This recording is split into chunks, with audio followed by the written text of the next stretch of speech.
and Muridke, these being further from the international boundary. Through critical target system analysis, we analyzed what was to be done to annihilate these targets and plan to engage these targets with precision air-to-surface guided munitions so as to avoid collateral damage. The modalities of planning process I will not go through at this instant. However, what I would like to show you is the results that we achieved through our targeted airstrikes. Could I have the second slide, please?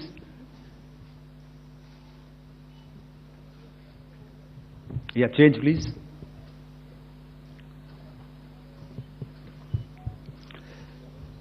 Okay. This is what the terror infra at Muridke looks like. If you see, north is as indicated, and to the right is east, where the international boundary lies. Could we have the next slide, please?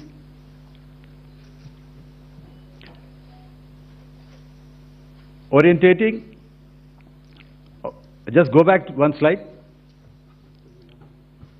Okay. Please have a look at this red building, the series of buildings out here, and this empty ground. Next. If you relate, the empty ground is here, and you see this is the first weapon that is impacting. This is the impact point number 1 on Muridke training camp with our precision guided weapons on early morning 7th. Next, please. Keep your eyes glued for the second weapon coming in and the second impact on the selected target point. Next slide, please.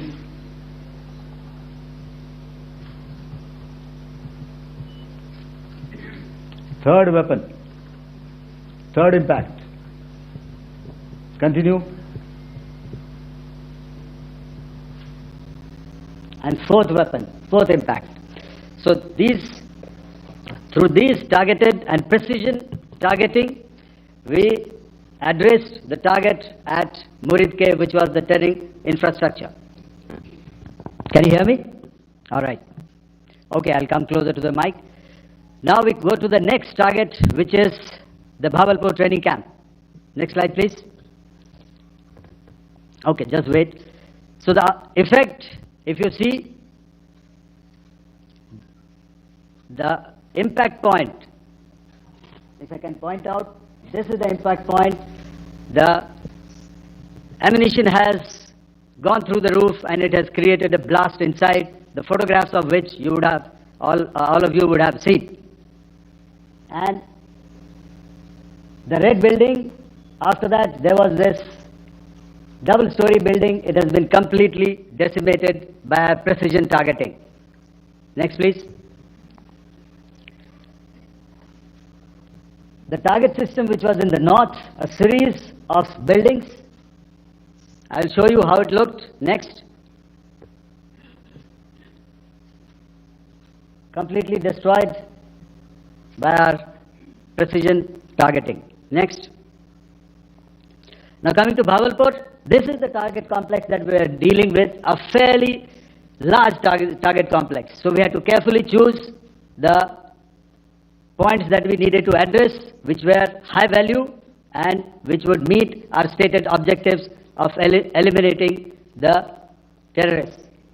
I would like to draw your attention to this red canopy, and in relation to that, I would cover the targets. One target system is a series of buildings here, other one here, and other one out here. Next slide, please. This is how it looked before, and this is how the building looked after the impact of the weapon. and orientation in relation to this red canopy, you can see here. Next, please. Before, next, and after.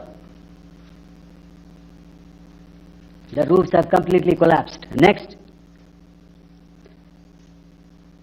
This is the target system. Next. Precision targeting, and we have achieved our objectives here.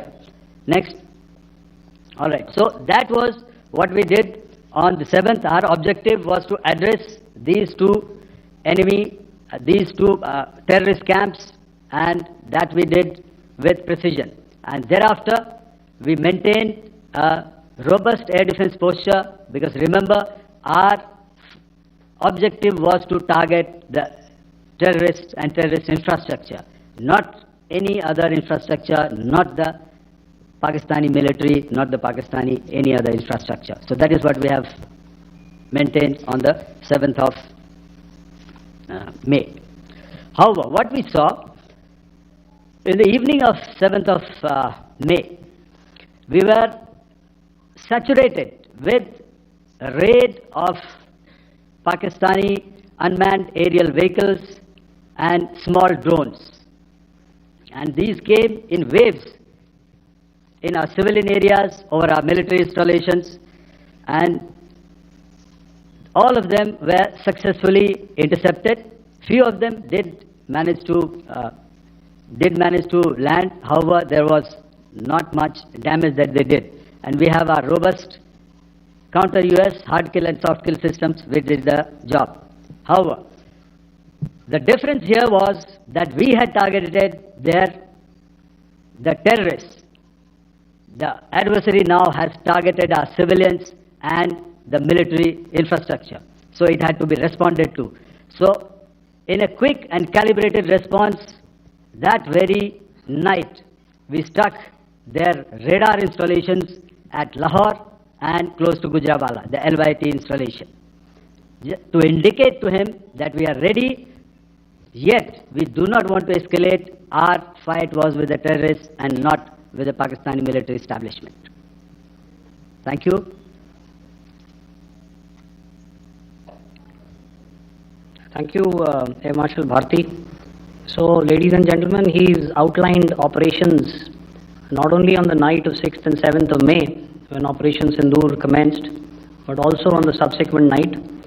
Being well aware and familiar with the congenital and impulsive nature of our adversary, and even though we did attempt to reach out and communicate our compulsions to strike at the heart of terror to my counterpart in the immediate wake of Operation Sindoor, the request was brusquely turned down,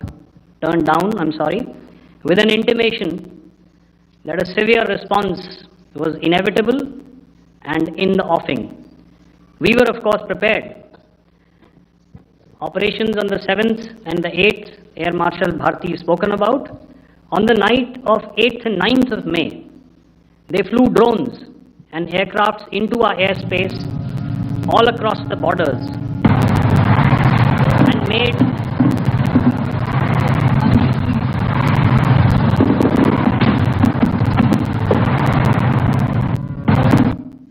made largely unsuccessful attempts to target numerous military infrastructure.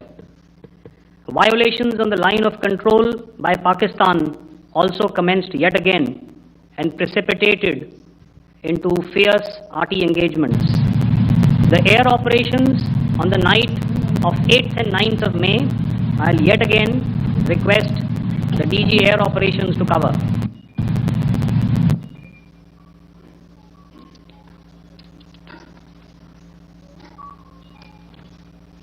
So I just covered what happened on the night of 7th and 8th. What we found that on the night of 8th and 9th, starting as early as 22:30 hours, our cities had a mass raid of drones, unmanned aerial vehicles, UCAVs, starting right from Srinagar, going down right up to Nalia. It was a mass raid in waves, and it was relentless.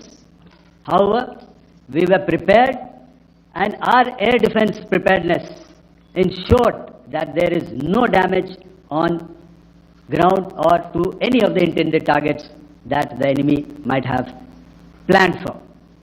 The difference between 7th night and 8th night was that on 7th night he sent in his Yeha class of UAVs. However, these UAVs can go some distance, they are armed. However, on the 8th, less numbers of armed UCAVs were there or UAVs were there, and more numbers of quadcopters, maybe for surveillance or just for harassment of civilians. This continued till midnight. Our air defense preparedness ensured that there was no damage on the ground, either to the military installations or to the civilians. However, the enemy had yet again shown that he wanted to up the ante and he wanted a fight, and we were up to the task. In a measured and calibrated response, we once again targeted his military installations, which included his SAM sites at Malirkant. This also included his surveillance radar sites at Lahore and close to Gujranwala. These were suitably addressed, and thereafter his drone attacks continued even till morning, which we countered, and during the daytime there was some respite. Here I would like to bring out another aspect. What we found was that while the drone attacks were being launched from somewhere close to Lahore, enemy had allowed his civilian aircraft to also continue to fly out of Lahore. Not only his own aircraft, but international passenger aircraft, which is quite insensitive, and we had to exercise extreme caution, even at the cost of some tactical disadvantage, to ensure that there is no damage to any of the civilian aircraft.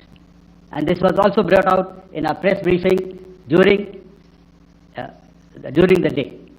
So I will now hand over to my colleague to cover the events of 9th onwards. On land, we also undertook certain measures such as deployment of air defense and electronic warfare assets to establish an integrated grid with the Indian Air Force, and I have seen and heard some of you wax eloquent about the benefits of such an architecture when it comes to negating and combating air intrusions. We also carried out deployment to include movement of our forces in the land, sea and air domains. The night of the 9th and the 10th of May saw similar intrusions by drones and aircrafts, and this time there was a concerted effort to target airfields and some very, very important logistic installations, albeit yet again unsuccessful and denied gallantly and efficiently, I must say, by the integrated Indian Air Force and Indian Army Air Defense. We further strengthened our deployment and also initiated some pressure points to send a very clear and unambiguous message to the other side to desist from any misadventures on land. Some of the airfields and dumps saw repeated attacks in waves from the air. All were thwarted. The Pakistan Army has reported to have lost approximately 35 to 40 personnel in artillery and small arms firing on the line of control between the 7th and the 10th of May. What the other side had probably also not reckoned with was the speedy and precise turnaround and hit back by the Indian Air Force. And I will yet again ask Air Marshal Bharti to speak about these significant and game-changing strikes. I will thereafter request Vice Admiral Pramod my colleague and Director General of Naval Operations to tell us about some very telling naval maneuvers in the Arabian Sea that exerted pressure on the night of 9th and 10th of May. Over to you, sir. Thank you. Commencing about 2000 hours, that is 8 p.m. local time, on 8th of May, several Pakistani unmanned aerial systems, drones, combat vehicles attacked multiple IF bases.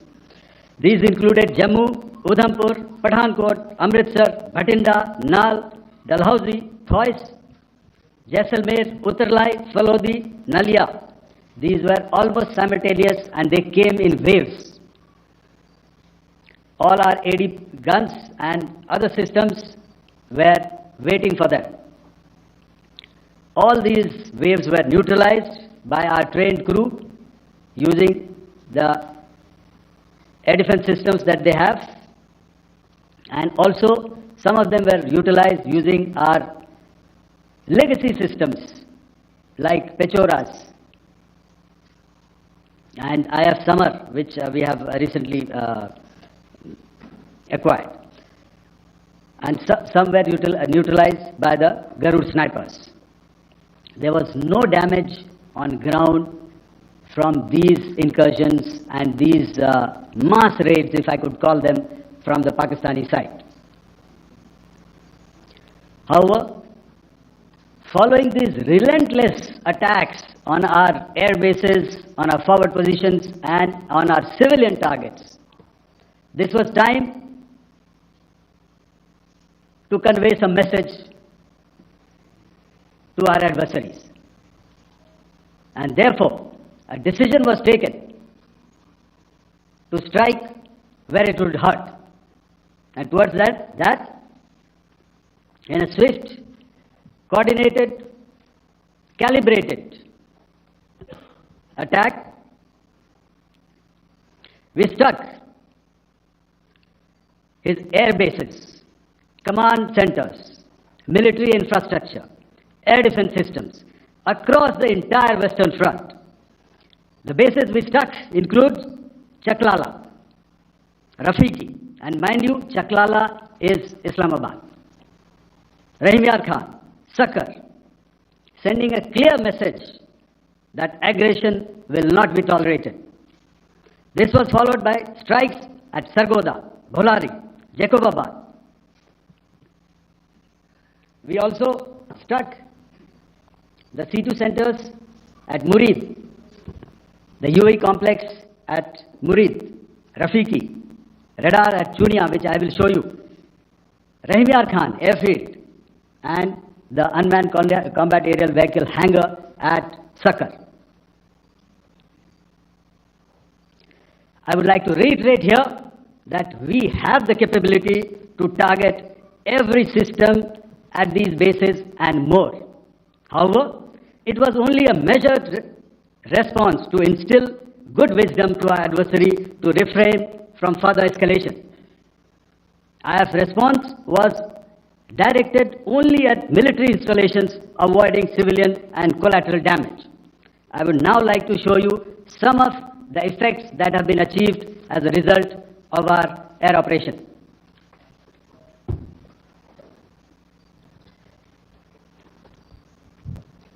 Here is the Pasrur air defense system, if you could see. Zoomed up view, this is a radar mounted on a high tower. And after the strike,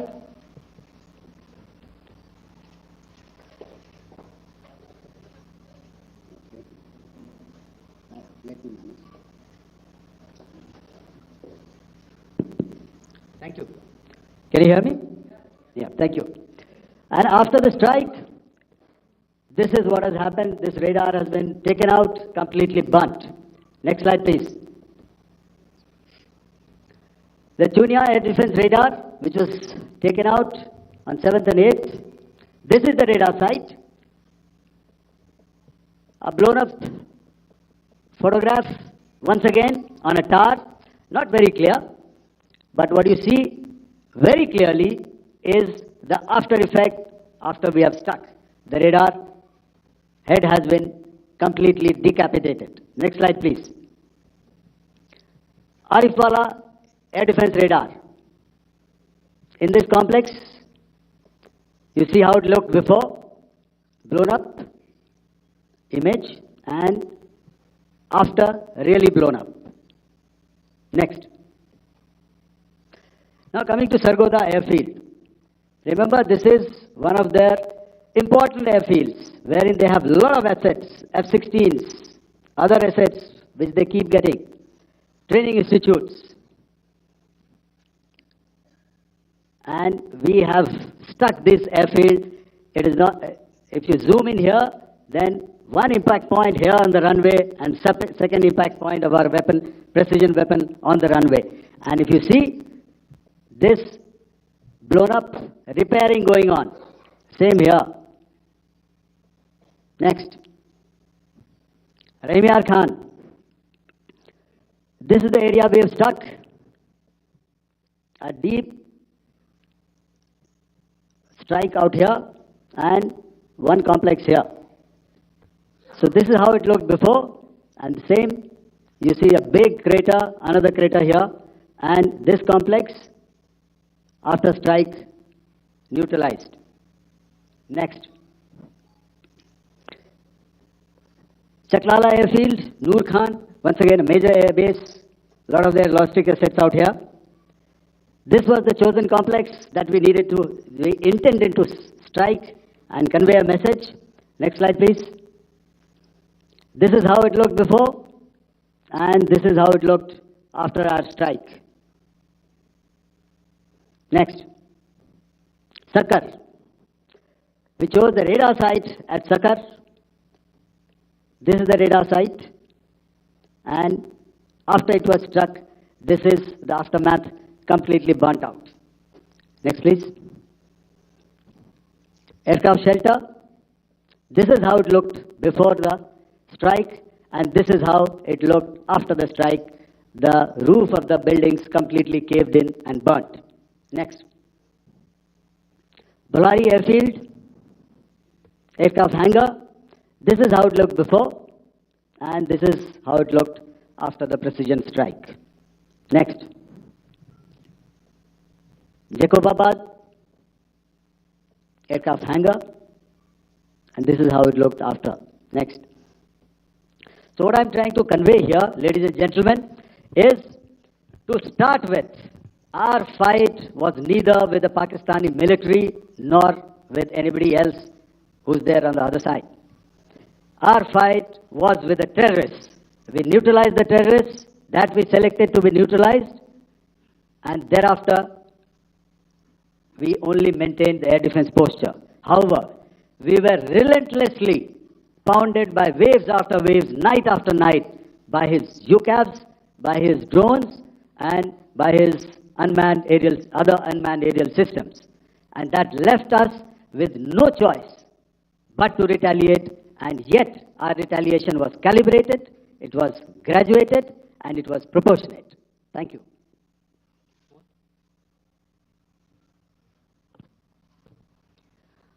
Good evening, ladies and gentlemen.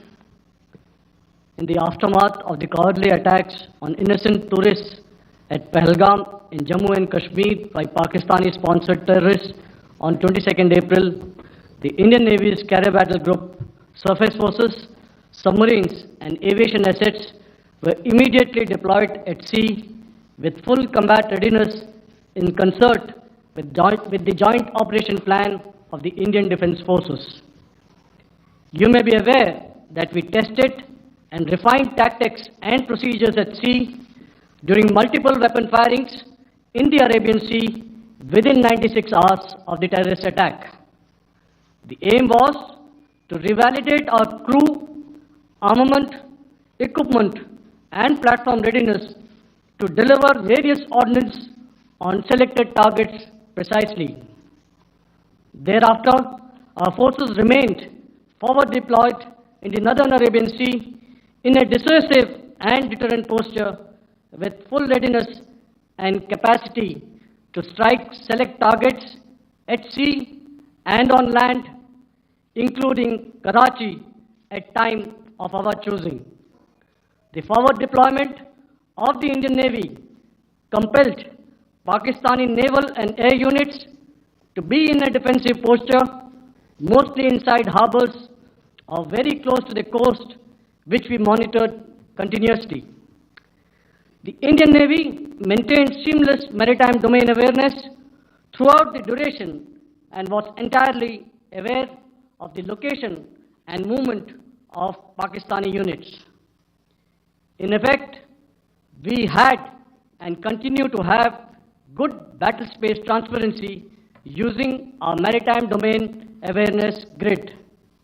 As you are aware, our response has been measured, proportionate, non-escalatory, and responsible from day one.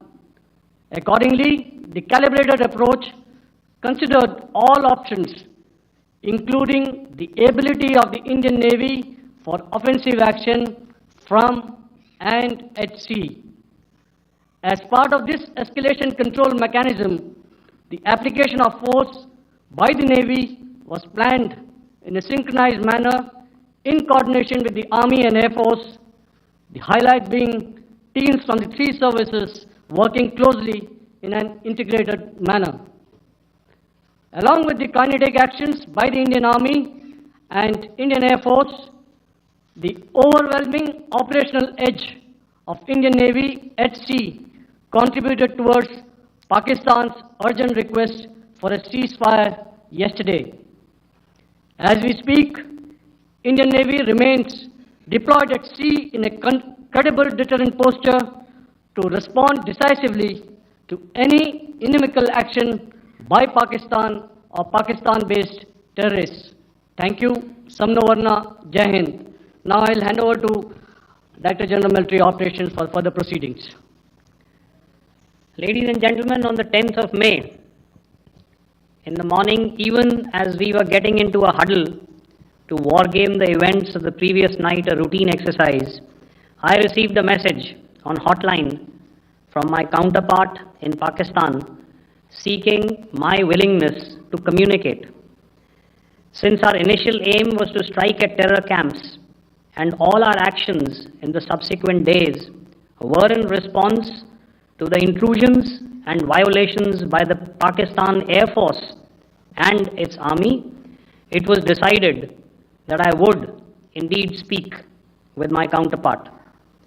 You are already aware, I've seen it being covered on national television, that my communication with the Pak DGMO was conducted at 15:35 hours yesterday and resulted in cessation of cross-border firing and air intrusions by either side with effect from 1700 hours 10th of May, after he proposed that we cease hostilities. We also decided to further speak on the 12th of May, that's tomorrow, at 1200 hours, to discuss the modalities that would enable the longevity of this understanding. However, disappointingly, and must I add, expectedly, it took only a couple of hours for the Pakistan Army to violate these arrangements by cross-border and across the line of control firing, followed by drone intrusions across the expanse of the Western Front through last night and in the early hours of the morning today. These violations were responded to robustly and dealt with as they must be.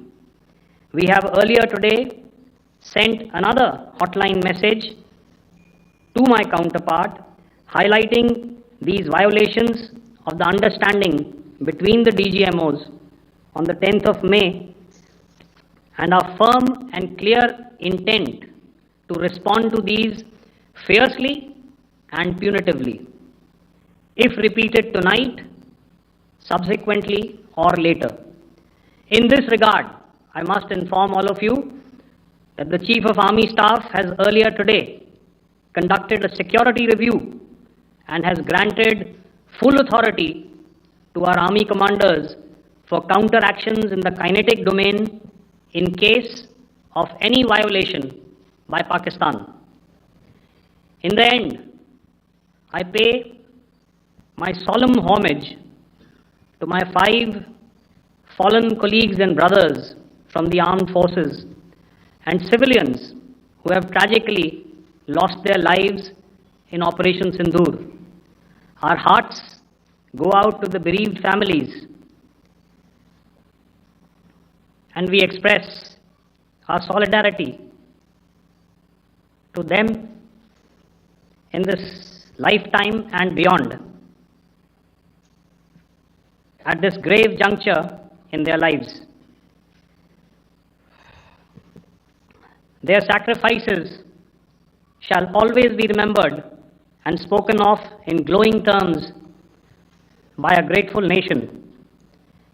We have thus far, ladies and gentlemen, exercised, and my colleague Pramod highlighted this, immense restraint, and our actions have been focused, measured, and non-escalatory. However, any threat to the sovereignty, territorial integrity, and safety of our citizens will be met with decisive force. Jai Hind. Okay, ladies and gentlemen, we are now open for questions. All right, now since I would not know all of you, I would expect you to please raise the placard or your hand, and once I indicate, I expect you to please give out your name and the media group that you belong to. Keep your questions short so that we can take as many questions as possible. Also, ladies and gentlemen, kindly bear in mind that confidential aspects may not be answered by the 3 DGMOs. Right. I've got a lot of hands there. Let me start from the left. Left foot always in front when we start marching. So here we have to the left, okay. Yeah, 238. Hello. So this is Manas Pratimughan from PTI, Press Trust of India. So the understanding that was reached yesterday on stopping the military operations and actions, was it for just 3 days? And what would be the cost escalation if there is violation of this understanding by the Pakistani side? And my subsequent question would be that we have a kind of ceasefire agreement with Pakistan that was finalized in 2003. So will there be some kind of similarities in frameworks between the two kind of understandings, 2003 ceasefire agreement and the current understanding on stopping military operations? And again, what would the cost that will be incurring on Pakistan if Pakistan again resorts to this kind of terrorist activities, because we have made it very clear that the cost will be very high. So I would like to have your thoughts on it. Okay, so I'll answer the latter part of the question first.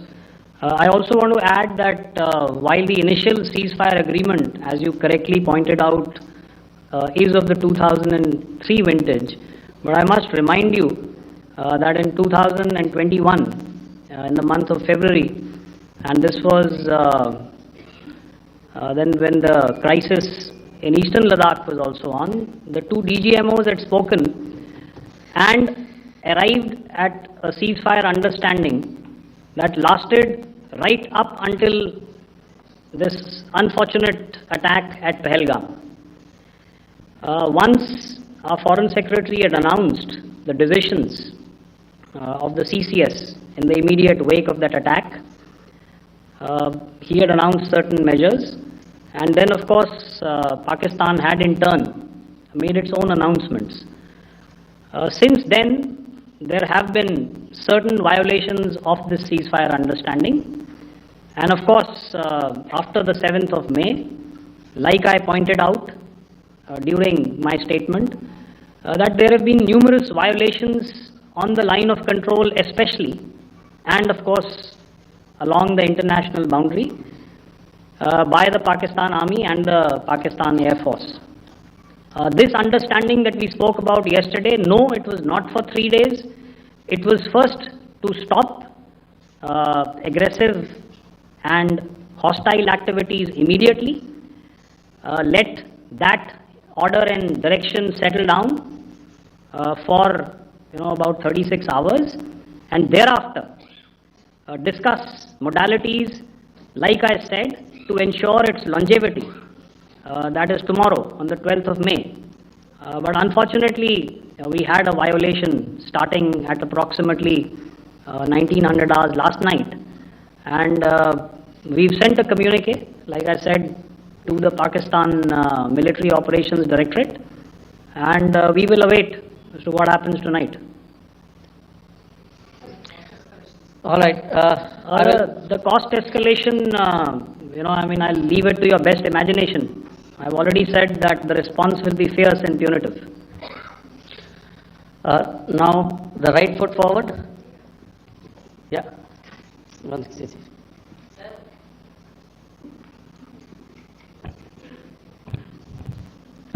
Sir, I am Ajit Dubey from ANI, sir.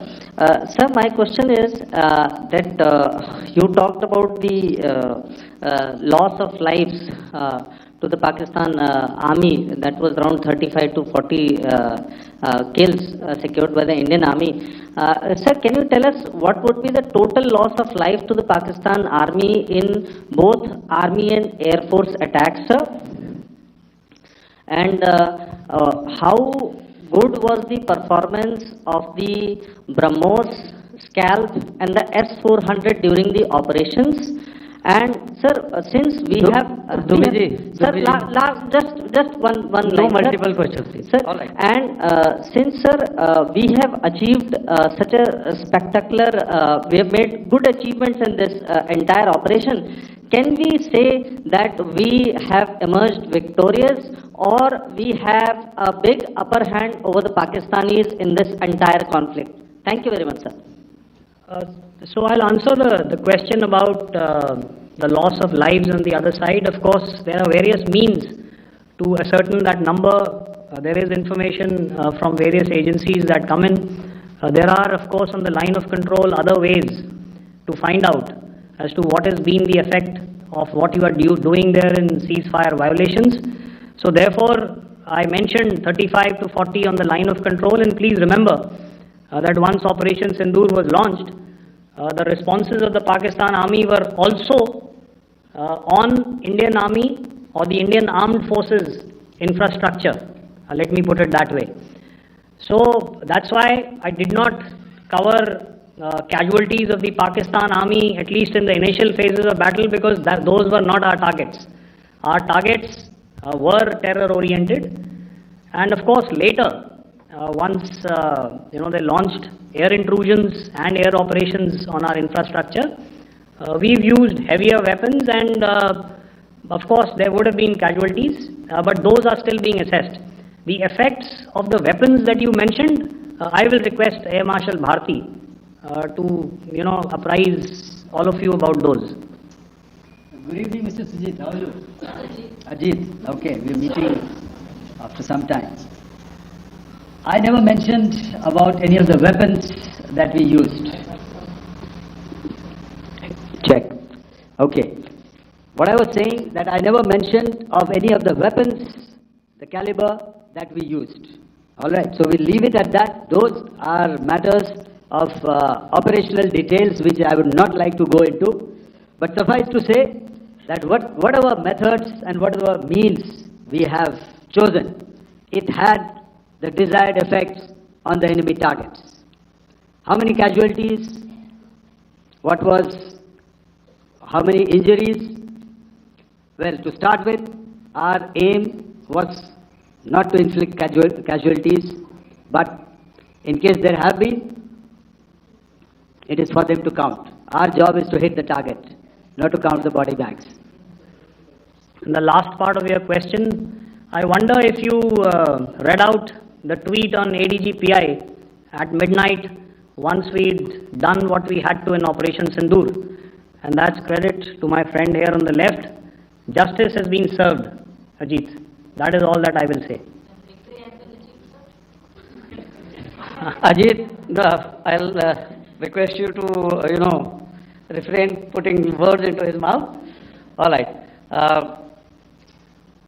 Yeah, I'll come back to the left. 147. Sorry, 47. No, one more. 47. Did I see it here or? Yeah. Good evening, gentlemen. Sorry, 147. I saw it there. Sorry. Yeah. Since I've already said 147. Start, please. Hi, sir. Good evening. This is Shivam Patel from Reuters News Agency. Thank you for giving me the opportunity. My question, sir, is how many military targets did Indian Armed Forces strike in Pakistan in response to the attacks from Pakistan? How were these targets selected? And how many troop casualties have been there in total on both sides, if you can give details? Thank you. I'm sorry, where are you? I haven't spotted his. Here's to the right. Okay. Can you just repeat that for me, please? Sure, sir. So my name is Shivam Patel. I'm from Reuters News Agency. My question is, how many military targets in total did the Indian Armed Forces strike in Pakistan in response to the attack from Pakistan? How were these targets selected? And how many troop casualties have been there on both sides, if you can? So you're speaking of the targets that I mentioned in the wake of the attack at Pahalgam, right? Yeah, I think it's amply clear to everybody here that the Pakistan army has not crossed the international boundary, neither in the plain sector nor on the line of control. So the intrusions have been in the air. There have been certain attempts on the line of control when ceasefire violations have been on to try and infiltrate and carry out and perpetrate activities that we are all very well familiar with. Whether these are by terrorists or by the Pakistan army or its special forces and commandos is difficult to say, but each of these have been effectively thwarted. So therefore, as far as engagements of military targets on the other side is concerned, I thought Air Marshal Bharti covered those very well and in detail, and he also mentioned as to how they went about targeting those. I think those images were very clear and very, very graphic in telling us as to what we needed to hit. And you'll remember right at the outset I said that we even went into what was the construction in each of these locations and therefore decided on the vector that had to be utilized. Please. Okay, if I could add to what the DGMO has said, I have already detailed the targets. Now, whether it is X numbers or Y numbers that is immaterial. And what damage have we inflicted? You have seen. What are the casualties on the other side? As I said, that is for them to count. As far as we are concerned, from the air defense side, if they had a choice, they would have definitely come in. They are fighters, the more numbers of UCAVs. It is not that they did not intend to come in. It is only that our robust AD posture prevented them from coming in. So that must be known, and that must be realized by all the audience here.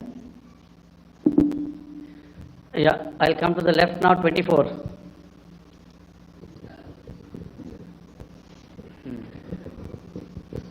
Good evening, sir. This is Anuvesh Rath from Z. Sir, I wanted to know on the first briefing which was done by FS and two representatives from Air Force and Army, you showed a list where there was 21 places in that list. You have stuck 9. Are more operations going to be held? Is Operation Sindoor still on? And the second question, thank you, sir. Thank you so much. And also, I want to congratulate all three of you for a fantastic operation that you guys have done. Thank you so much. Thank you so much for that one question. Yeah. Sir, the question. Unfortunately, Rath, is that your name? I'm sorry. As far as operational details are concerned, I am not in a position to share those right now. But I think I'll take a cue from Pramod. You know, he said towards the end that the Indian Navy is still in a posture that is deterrent. And I have already made it very clear towards the end of what I said that it's only a couple of hours ago that the Chief of Army Staff has carried out a security review and he's authorized our Army commanders to deal with violations of any kind from across the borders in a manner that they deem fit. So again, to reiterate, the response will be fierce and it will be punitive.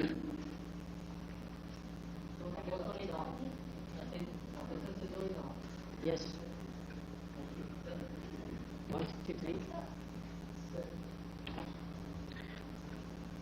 I'll go back this side now. Yeah, 255. She said middle वाले क्या करेंगे? So 255. Oh, sorry. Good evening, sir. I'm Shailesh from National Defense. Please allow me, first of all, to pay my gratitude for protecting us Indians. Thank you very much. Sir, since the enemy has been talking about taking down our aerial platforms, it would be deemed fit in case we can reveal that we have taken down their fighter jets. What would be the number? Though you said that they may be not good to reveal the platforms, but since this has come from various quarters in Pakistan, so I believe that we need to answer, in case if you can, sir, if you may allow. The question is for me? Yes, sir. Okay, and if I get it right, you want to know how many of their planes we have downed? Yes, sir. Yes, sir. All right. See, as I said, their planes were prevented from coming inside our border. All right. So we do not have the wreckage with us, but definitely we have downed a few planes. Numbers, we would not like to hazard a guess out here. Okay. I have the numbers. Okay, and we are getting into the technical details of it to establish it. So I would not like to put a figure at this time, but definitely there are losses from their side which we have inflicted. Were they, please don't ask. Were they fourth generation plus, sir?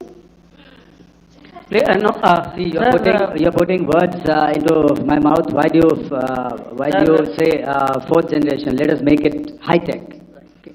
Thank you so much. All right. Yeah, 163.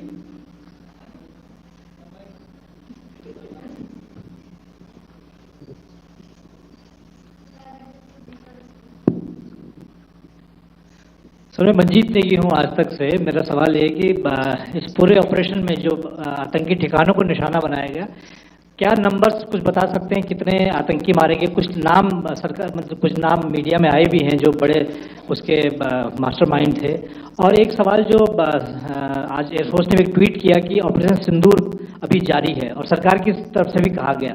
और पिछली बार जब विदेश मंत्रालय की press conference पहली हुई थी उसमें वो लिस्ट दिखाई गई थी कि 21 टेरर कैंप आइडेंटिफाई किए गए हैं। तो क्या जो बाकी बचे हुए टेरर कैंप हैं उन पर भी कार्रवाई होगी? और एक नंबर आप जरा बता पाएं कितने टेररिस्ट मारे गए? Sir before you answer sir before you Manjeet ji, 3 questions. The third one has just been asked here before. So 21 this thing. So I'll request the first to be answered so that we have more number of people who can ask. Manjeet, जब मैंने statement दिया तो मैंने शुरू में ही कहा कि जैसे ही ऑपरेशन सिंदूर कॉन्सेप्चुअलाइज हुआ तो हमारा जो पीछे की कार्रवाई होती है स्पेड वर्क और टारगेट्स को आइडेंटिफाई और एनालाइज करने की कार्रवाई शुरू हो गई थी। मैंने जब स्टेटमेंट दिया तो मैंने बताया कि बहुत सारे थे, हमने 21 दिखाए होंगे और भी हैं, लेकिन वो लिस्ट फिल्टर करते करते 21 तक पहुंची। अब क्या आगे एंगेज किए जाएंगे? अगर ज़रूरत पड़ेगी तो ज़रूर एंगेज किए जाएंगे, लेकिन मैंने बताया कि इस समय जो इंट एजेंसीज ने हमें बताया कि फलाने कैंप में प्रेजेंस है, हमने उनको एंगेज किया। कुछ नाम मैंने लिए, कुछ नाम अभी पुख्ता किए जा रहे हैं। मैंने आपको बताया कि जो इंट एजेंसीज ने अभी तक असेसमेंट किया है उसमें उन्होंने कहा है कि तकरीबन 100 से ज़्यादा मारे गए हैं। और एक आज आपने तस्वीर भी देखी कि काफ़ी प्रोमिनेंट जो फ्यूनरल था, काफ़ी प्रोमिनेंट एक जो हस्ती हैं वो ऑर्गेनाइज कर रहे थे, और उस फ्यूनरल में और कौन कौन लोग अटेंड कर रहे थे वो तो आपने देखा ही। तो आप लोग सब समझदार हैं, और मुझे ये कहने की ज़रूरत नहीं है कि इन लोगों को कहाँ से सपोर्ट मिल रहा है। अगर नहीं मिल रहा होता तो ऑपरेशन सिंदूर नहीं होता, तो उसी की वजह से है ये ऑपरेशन। तो मेरे ख्याल से मैंने आपके सारे सवालों का जवाब दे दिया है। Ma'am, sir, next is from 17। Sir, मेरा नाम अंजू निर्वाण है, TV9 भारतवर्ष से। सर, मेरा सवाल ये है कि ऑपरेशन सिंदूर में हमारी जो इंडियन नेवी है उसके बारे में सर थोड़ा सा बताएं कि किस तरह की उसकी भूमिका रही, क्योंकि हमने इस दौरान सर देखा कि बहुत सारी स्पेकुलेशन भी रही और ये बोला गया कि कराची तक हमारी नेवी ने ऑपरेशन किया है। तो सर इस पर थोड़ी सी क्लैरिटी चाहिए। और सर हमने कौन कौन से फाइटर एयरक्राफ्ट डाउन किए हैं, अगर उसका भी थोड़ा सा क्लैरिटी मिल जाए तो अच्छा रहेगा। तो मैं आपका पहले सवाल का जवाब दूंगा। I will make few sentences and leave it for your imagination. First of all, as I mentioned, we have quantitative and qualitative edge to deliver a massive blow to our adversary, and we completely dominate in the maritime front. Indian Navy's action is part of the escalation ladder mechanism which we have worked out amongst three services. This time, if Pakistan dare take any action, and Pakistan knows it, what we are going to do. That's all. Okay. आपके सवाल का जवाब मैं पहले दे चुका हूँ। आपके सवाल का जवाब मैं पहले दे चुका हूँ, इसलिए मैं बस उस तक ही सीमित रखूँगा और इतना कहना चाहूँगा कि आने वाले दिनों में आपको खुद ही पता चल जाएगा, और ऐसी बातें छुपी नहीं रहती हैं, तो पता चल जाएगा। So at this time we just let it be. Okay, ladies and gentlemen, we have one or two more questions, sir. So please, they are going to be outside. You can speak to them there also. 104, 104.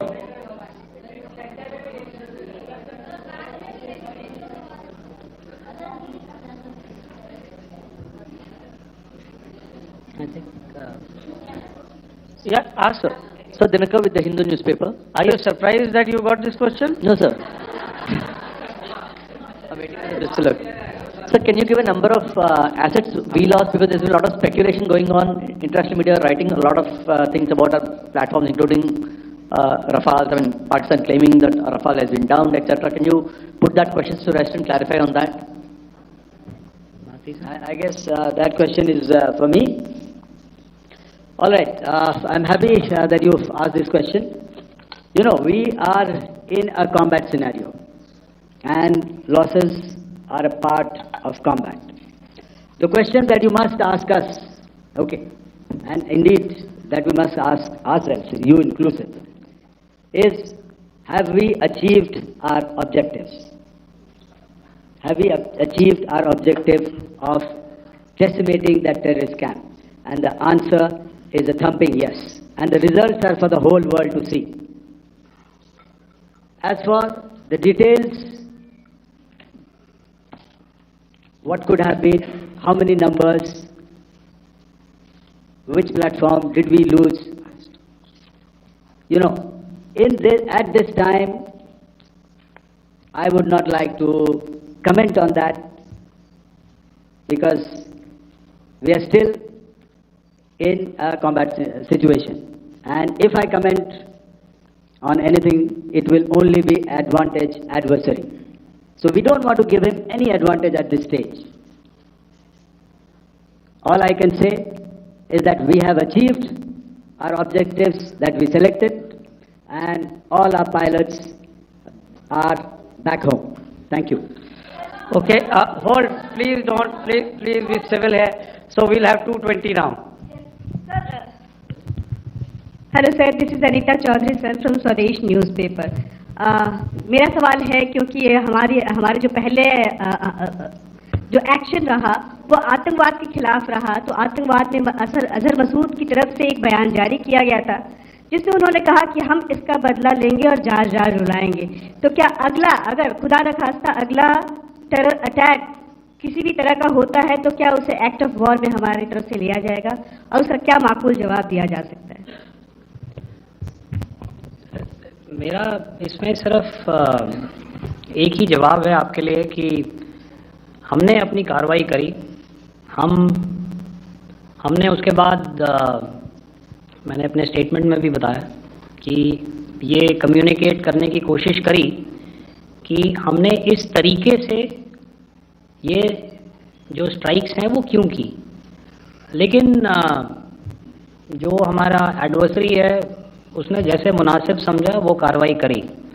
तो आपने देखा कि ये जो activities चल रही हैं 3-4 दिन से, ये कोई वॉर से कम नहीं है।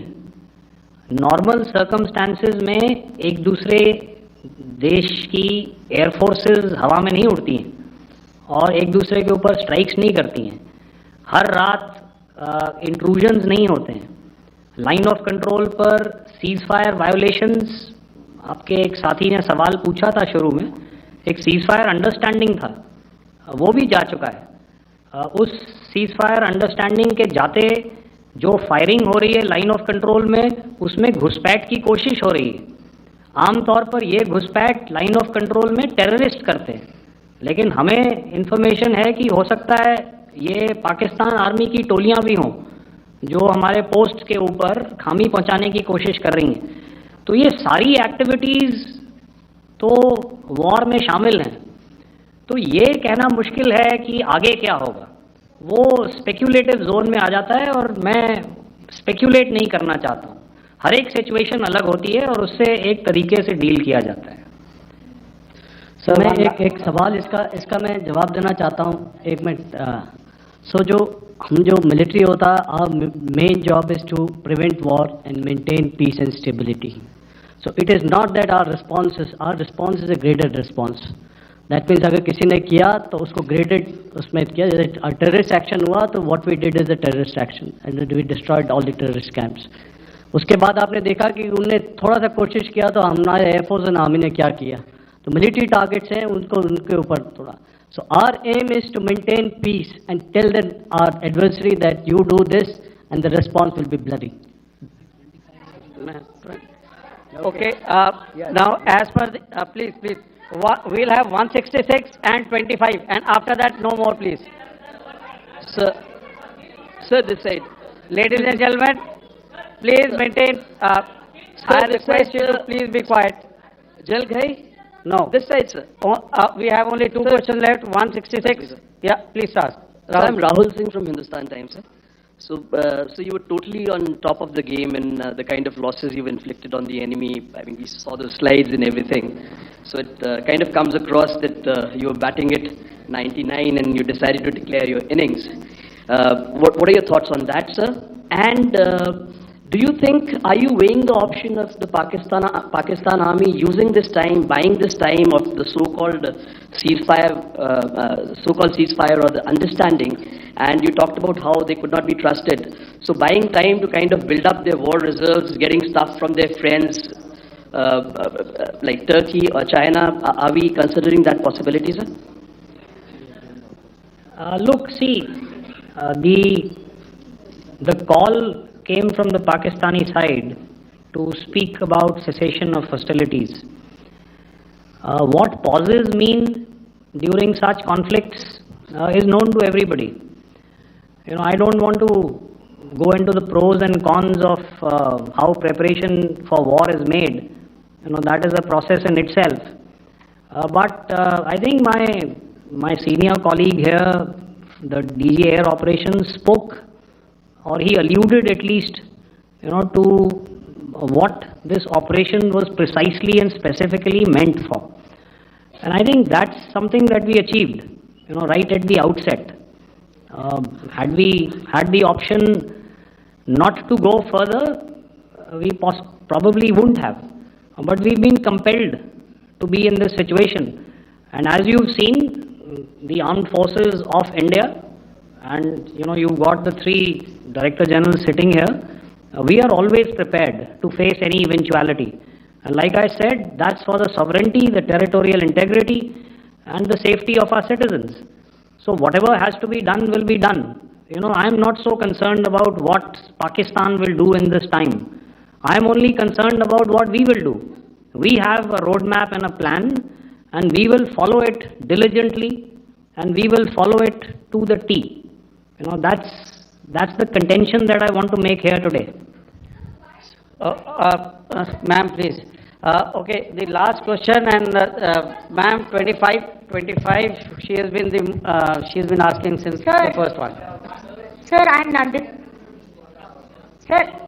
She's not asking a question. Sir, I'm Nandita Dagar, DAGAR from DD News and DD India. Sir, I wanted to ask you that my question is to General Ghai. Sir, you spoke to your counterpart yesterday and the Pakistani counterpart. Sir, what is the Indian Army's assessment that despite that agreement, that talk that you had, despite that agreement coming into effect at 1700 hours yesterday, why did they violate it? And number two, yesterday at the joint Defense Ministry and Foreign Ministry briefing, Wing Commander Vyomika Singh and Colonel Sophia Qureshi had told us that we have cited the Pakistani troops amassing at the borders and at the LOC. Sir, has that situation changed? Have they withdrawn?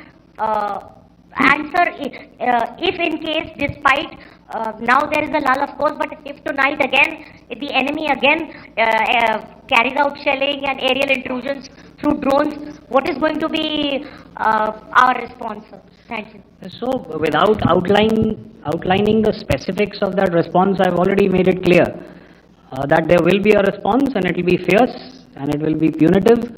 Why the Pakistan Army chose the option of violating the understanding that was arrived at earlier yesterday, I think that's a question that we best answered by the Pakistan DGMO. I wouldn't be able to, give you that. But, in situations such as these, and if you go back into any conflict, sometimes these understandings take time, to fructify and manifest on ground. But without, getting into the reasons, it is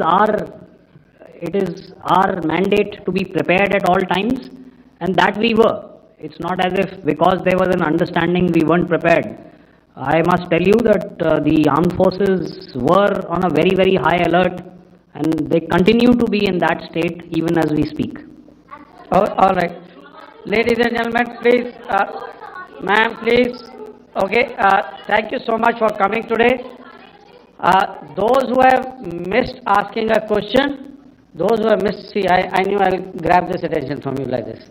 Those who have missed the opportunity to ask a question can give me a written one. I'll definitely get back to you with that. And also, they are they are invited for a cup of tea in my office day after tomorrow. Thank you, ladies and gentlemen, for coming. Thank you.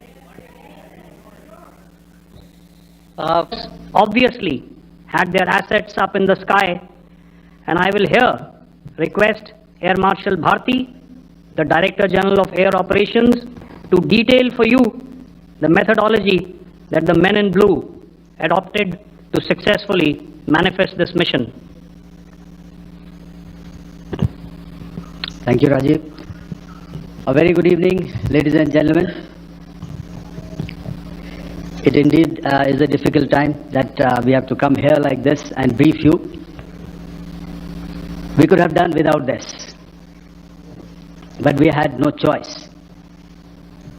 As the DGMO has detailed, the event was precipitated by the dastardly act at Pahalgam.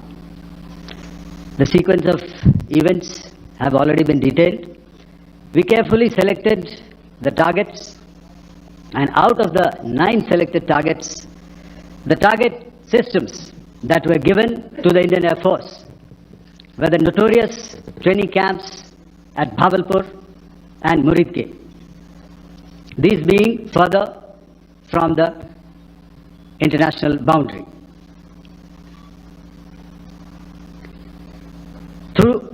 critical target system analysis.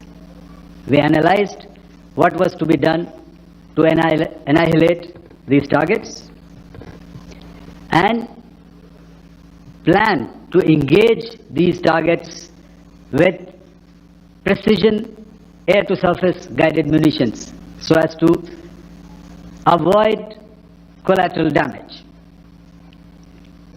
The modalities of planning process I will not go through at this instant. However, what I would like to show you is the results that we achieved through our targeted airstrikes. Could I have the second slide, please?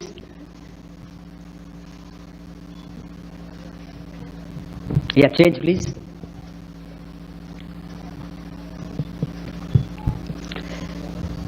Okay. This is what the terror infra at Muridke looks like. If you see, north is as indicated, and to the right is east, where the international boundary lies. Could we have the next slide, please?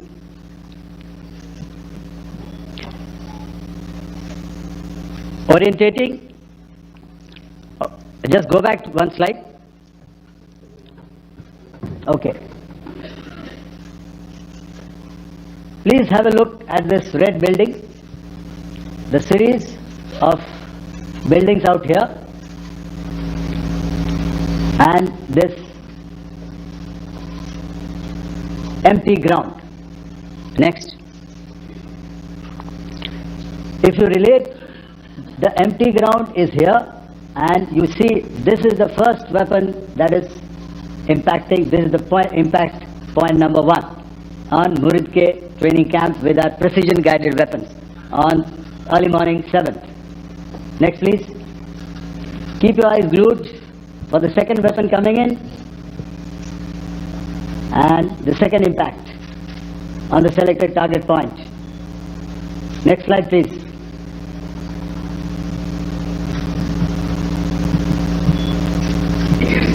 Third weapon, third impact. Continue. And fourth weapon, fourth impact.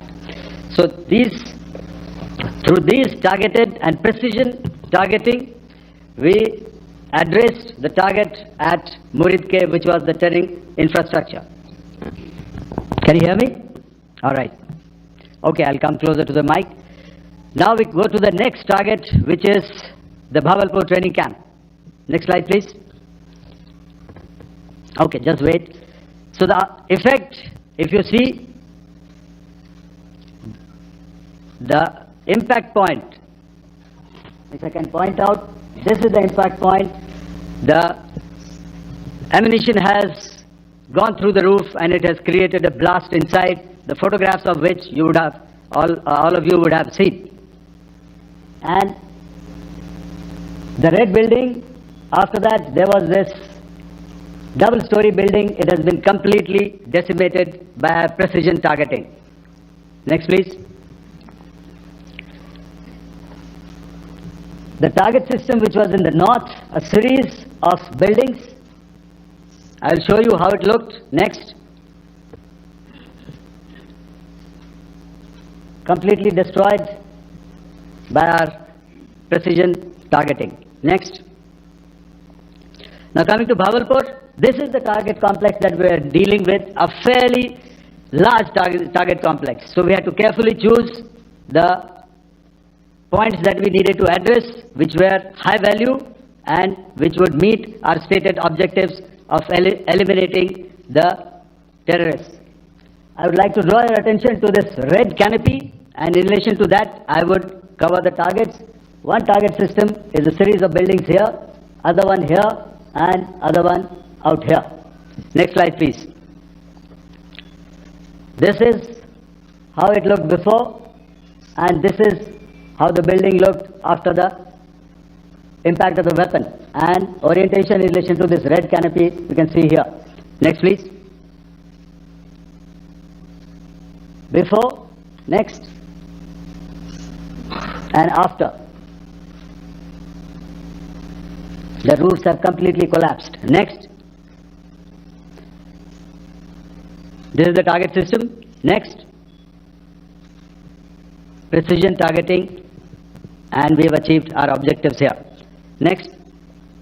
All right. So that was what we did on the 7th. Our objective was to address these two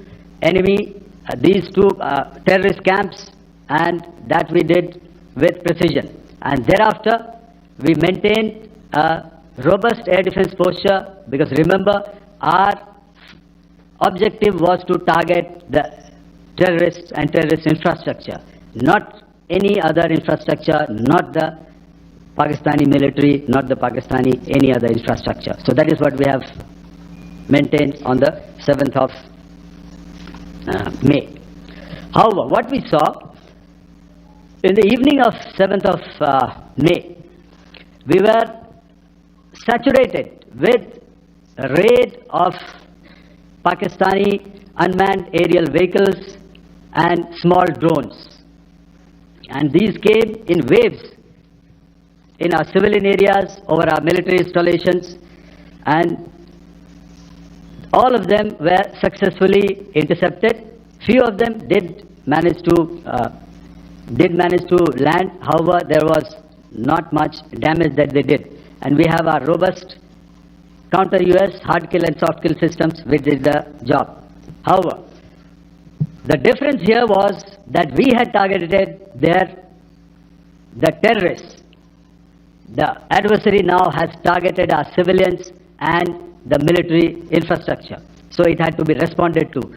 So in a quick and calibrated response, that very night, we struck their radar installations at Lahore and close to Gujranwala, the LYT installation, to indicate to him that we are ready, yet we do not want to escalate. Our fight was with the terrorists and not with the Pakistani military establishment. Thank you. Thank you, Air Marshal Bharti. So, ladies and gentlemen, he's outlined operations not only on the night of 6th and 7th of May, when Operation SINDOOR commenced, but also on the subsequent night.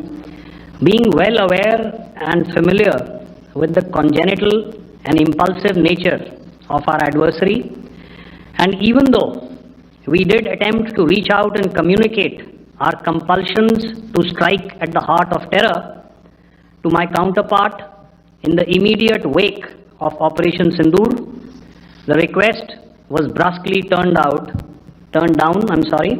with an intimation that a severe response was inevitable and in the offing.